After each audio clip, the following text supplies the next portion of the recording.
بسم الله الرحمن الرحيم. الله يعطيكم العافية يا جماعة.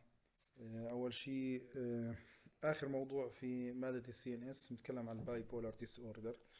وطبعا زي ما تعلمنا احنا we're not talking about pathology but to understand the pharmacology we need to understand the disease by itself. So we talked about earlier about the depression, then schizophrenia and psychotic attacks, psychotic diseases. Now we talk about the bipolar disorder, and bipolar disorder is a situation of manic and depression with cycles. So the patient maybe in some stages will have a manic attack, sometimes as seen here, it's like hypomanic. Then sometimes he will have a deep depression, major depression. Now there's another type of depression will come after in this area, and we'll have a major attack here of mania. Then maybe have a mix of manic and depression. Now the situation is in some sort of another is problematic because it's really mix of everything. So why we're talking about this, I will not really talk about the pathology of this, but to understand the situation, the patient is over stimulated in some time, and sometimes underestimated, and so forth, so on. Okay, so now there's an evidence that there is a contribution for glutamate in both in bipolar and the depression, major depression, and there is hormonal imbalance and disturbances of hypothalamic pituitary adrenal axis involved in hemostasis and stress response may also contribute to the clinical picture bipolar disorder. There's some sort of hypothyroidism. There's many studies, كثير من الدراسات حكت انه في المرضى هذول بكون عندهم hypothyroidism. So when they have a hypothyroidism, there's a changes within their hypothalamic pituitary adrenal axis, which is we really don't understand, but there's a link between the thyroid level and the manic attack. And last thing, there's too much catecholamines within the patient, so the patient have increased epinephrine and norepinephrine, which cause mania, and decrease epinephrine and norepinephrine and causing depression. It's some sort of cycling. As usual, we don't really understand the disease by itself, but we have let's talk about this. The patient have much of excitation within the manic attack and little of excitation in terms of depression, and so we link this with the serotonin and so forth, so on, and dopamine, and so you understand the situation now. Now the whole story why ليش انا بشرح لكم هذا الموضوع كلياته عشان دواء واحد ما اخذته. وفي البايبولر الدواء الرئيسي الهيستوريكلي دائما احنا نتكلم عن دواء اسمه ليثيوم. والليثيوم is the lithium, it's just like sodium or potassium, it's an ion with a charge of +1. So lithium, sodium, potassium, same thing in the periodic table, you understand this. This is a drug. Now giving lithium is a drug for what? For manic, for depression, some sort of even let's say OCD, even sometimes we deal with this. Now lithium is problematic by itself, and we will talk about in the beginning about the pharmacodynamic, then we will talk about the pharmacokinetic. However, this drug, and you need to understand that this drug is a narrow therapeutic index drugs. يعني هذا الدواء يا جماعة narrow therapeutic index drug, very narrow therapeutic index drugs. We have to keep the level of the drug under 1.5 milliequivalent per liter, and the therapeutic window is only between 0.6 milliequivalent per liter toward 1.2 milliequivalent per liter. Going below that, you will not really have a nice activity against the manic attack for the patient. And if you go upper than 1.2, you're touching the toxicity area. So however, the toxicity will be really clear after 1.5 milliequivalent, and the patient is dead in 2.5 milliequivalent. It will cause many problems if there's a toxicity. So lithium is a drug that really need to be understood in terms of how it's work, and the kinetic and the dynamic of this drug. Now, in terms of dynamic, we have to understand there is no psychotropic effect on non-polar patient, meaning if the patient taking lithium by itself, that will not cause any psychotropic effect, will not affect his mental health or the psychiatric situation. Now, how lithium is really is working is something that nobody know until now, but we have expectation, and the expectation will tell you that the lithium affect nerve membranes, multiple receptor system, and intracellular second messenger impulses transduction system. So generally speaking, the patient has a manic, so he has an excitation, and that excitation has many theories beyond this. However, at the end of the day, the patient have too much firing. So the lithium, generally speaking, let's say stabilize the nerve membrane and work in multiple receptors and work on second messenger. Now maybe there's an interaction with the serotonin. Now there's a potential regulation of CNS gene expression and stabilization for neurons associated with multiple gene expression changes. So nobody knows. However, I will talk about this in a moment, and the next slide. That slide will tell you the closest expectation how is the lithium really working. And if we are talking about lithium side effect and toxicity, now it depends about the level of the lithium within the body of your patient. Now this is written on the slide here related to the plasma concentration level, so constant monitoring is a key. So how do we really monitor this? I will tell you in a moment. Higher concentration, 1 milliequivalent per liter and up produce bothersome effect, which is, let's say, side effect. Higher than 2 milliequivalent can be serious or fatal, especially 2.5. Symptoms can be milliequivalent per liter. Symptoms can be neurological, gastrointestinal, enlarged thyroid, rash, weight gain, memory difficulty, and kidney dysfunction and cardiovascular. All these effects, you may see it even in between 1 to 1.5. However, the seriousity, or let's say the toxicity of this side effect, will be really clear if you have more 1.5 and more milliequivalent. Now, never ever give your patient if she's pregnant. It will affect fatal heart development and produce a syndrome. It's known about the lithium producer syndrome. We will talk about that in a moment. Now, what's really side effects? The clear one that we need to understand. I will not talk about the one in the top. I will start with the second one, which is the tremors. And the tremor, this is a fine tremors. Let's say this is very common, occur even at therapeutic doses, and that's why we dose the patient with the propranolol or atenolol. It will work, because what we think that even reducing the activity of norepinephrine during the manic attack, keeping the drug within the patient body will produce some sort of hypersympathetic activity, and that tremor is really clear, okay, and so forth, so on. So this is the side effect that you need to understand and to manage. If you're giving your patient, if you're a doctor, you're a psychiatrist, lithium tremor is very common. So give a propranolol to treat this. Now, the third one will go up to the first one, which is leukocytes. There's an increase in leukocyte within the body of the patient, and this is a benign one. It's reversible upon treatment, and this is, you are around not much of increase of leukocyte, so don't worry about this. Now, hyperthyroidism, similar to that, there's a benign, diffuse, tender thyroid enlargement, and reversible and non-progressive, and this is hypothyroidism.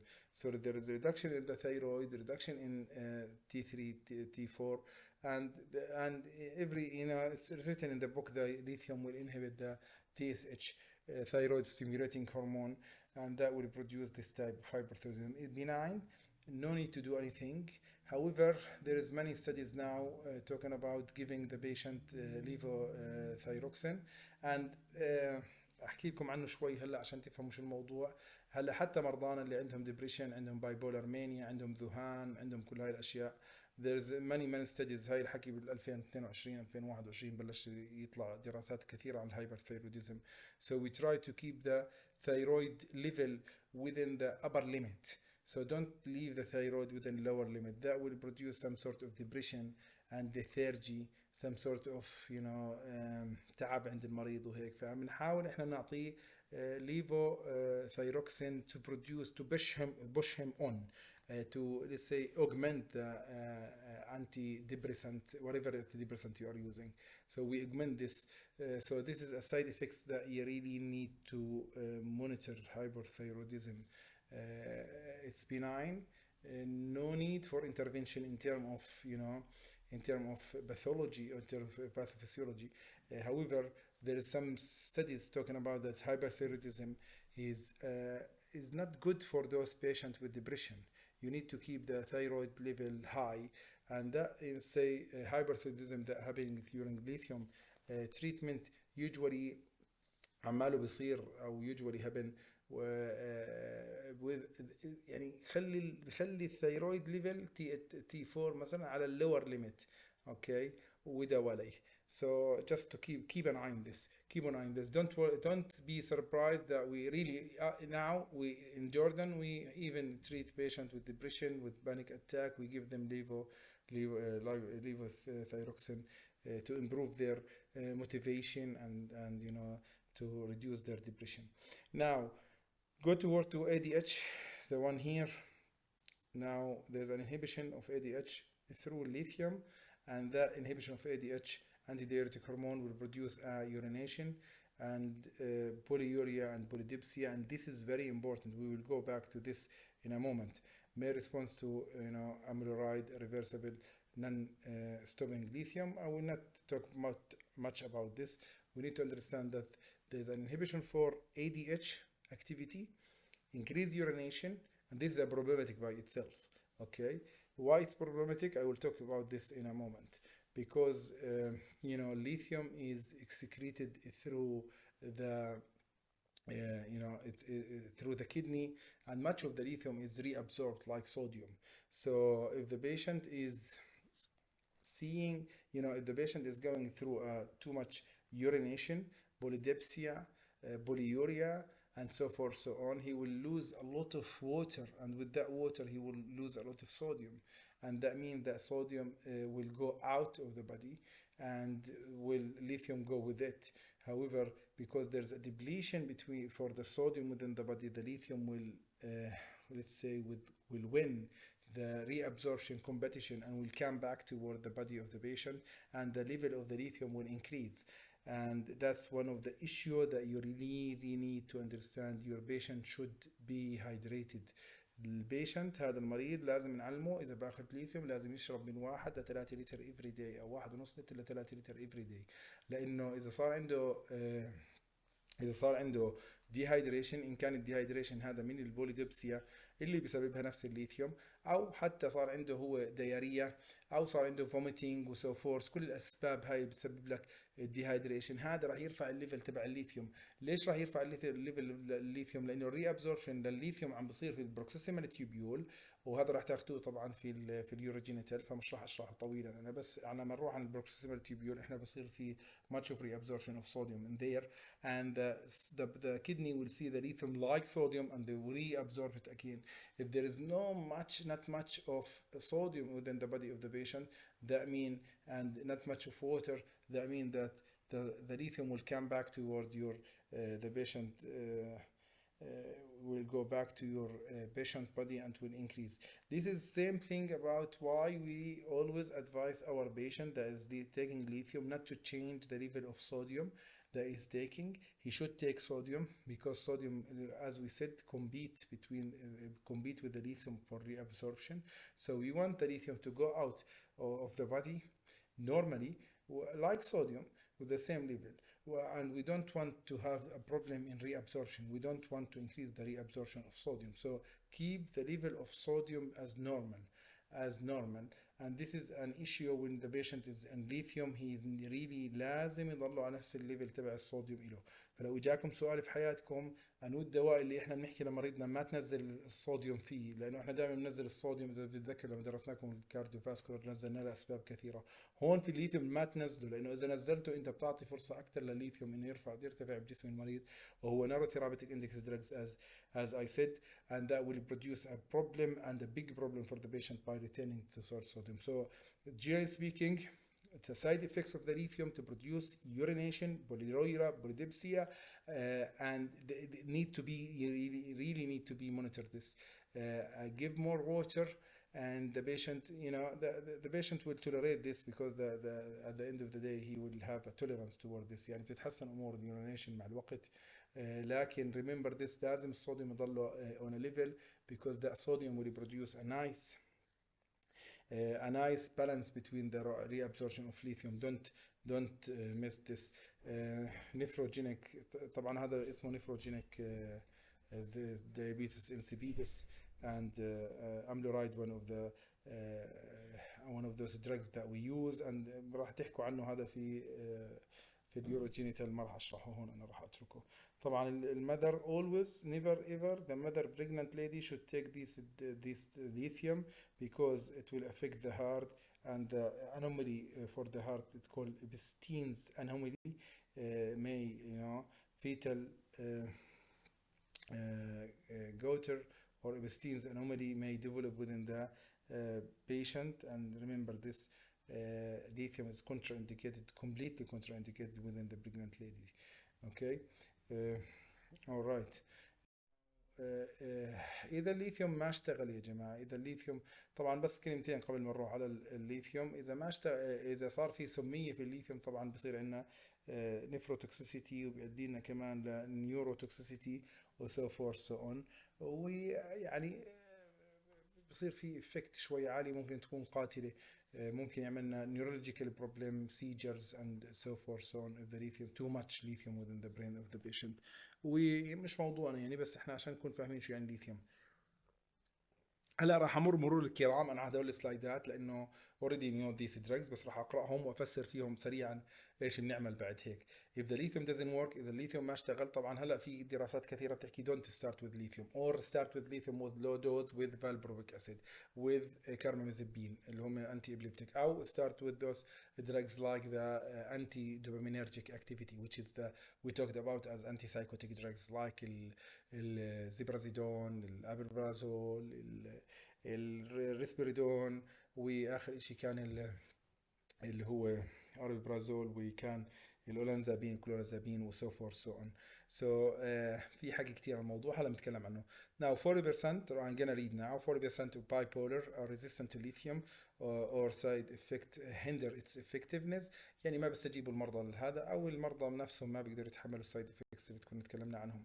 Therefore we must consider alternative agent treatment. Now the first drug to usually we use even with lithium is valproic acid, which is the Depakote أو that's the name of the drug، اسمه التجاري المعروف. An anti-epileptic is the most widely used anti-manic drug. Okay, augment the post-synaptic action of GABA as its receptor, increasing synthesis and release. Best for rapid cycling and acute mania. Best for rapid cycling and acute mania. So that if your patient have a rapid cycling, meaning tick up and down, up and down, up and down of manic and depression, manic and depression, manic and depression, there's too much, the valproic acid better than the lithium to start with. Therapeutic level, we keep it between 50 and 100 milligram per liter. Now, you already talked about valproic acid, and you understand there's a problem with the valproic acid called sedation. Let's say, most of those anti-epileptic drugs, they're producing sedation and lethargy. There's a tremor, there's a changes within the liver, and possible loss of hair. All this is valproic acid، وهذا أخذته مع الدكتورة سمر as a drug for epilepsy. Has a multiple action. At the end of the day, it's producing augmentation for the GABA, producing inhibition toward the brain, and so forth, so on. That's all the anxiety and mood personality disorder. Also we use valproic acid. So الخيار الثاني في البايبولر بعد الليثيوم، او الخيار الاول الايام هاي وبنعطي لو ليفل اوف ليثيوم، او ممكن ما نعطي بالمره ليثيوم اذا ما زبط، بنعطي فالبرويك، وبعدين ممكن نعطي ادويه ثانيه زي الانتي سايكوتيك دراجز. كاربامازيبين already we talked about مع الدكتوره سمر, you know it very well. side effect طبعا sedation, ataxia, this is something to remember. ما راح اسالكم عن اشياء سالتكم عنه الدكتوره سمر، ما راح اسالكم عن الفالبرويك اسيد والكاربامازيبين، بس بدكم تعرفوا انه we use them to produce when there is a cycling to rapid cycling for rapid cycling as said here, rapid cycling for the and so forth. And Lamotrigine, same thing, similar to that, but it's not really much used لأنه لسه جديد أو أجدد من هدول الأدوية، فالخيار مش زي هدلاك. Now the last thing I want to tell you about is the atypical antipsychotics. هدول شرحناهم هيوم أمامكم: clozapine, risperidone, olanzapine, aripiprazole. Risperidone seems to be more antidepressant than antipsychotic because زي ما حكينا احنا الريسبيريدون قوي شوي على اذا بتتذكروا على السيروتونين ليفل، عماله بيكون له افكت لطيفه، وده وليه يعني حكي كتير احنا بدناش ندخل فيه، بس يعني هذا تلخيص سريع للفكره كلياتها. ممكن نستخدم اي واحد منهم.